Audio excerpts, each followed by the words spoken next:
মা দারুণ খিদা পাইছে, ভাত রান্না করো। রাতে 9টা বাজে, খিদা পাইছে, তাড়াতাড়ি রান্না করো। মা আমার খুব খিদা পাইছে, তাড়াতাড়ি রান্না করো।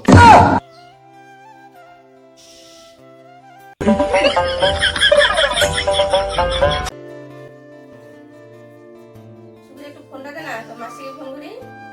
এখন হবে না, আমি কাজ করতেছি। একটু দে, আমি তাড়াতাড়ি ছেড়ে দেবো ফোন করে। ইসে, ঠিক আছে নাও।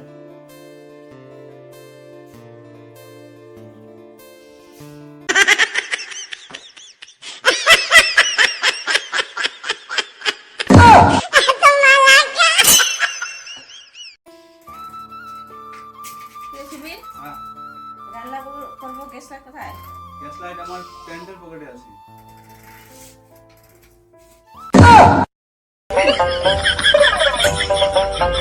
সুবীর, তুই এখন বড় হয়ে গেছিস, নিজে কাপড় নিজে গুছাতে পারিস না রে, এগুলো আমাকে গুছাইতে হয় সব। মা, আর একটা কাজের মেয়ে নিয়ে আসি। কাজে মেয়ে না আনে বিয়ে করে বউ নিয়ে আয় না।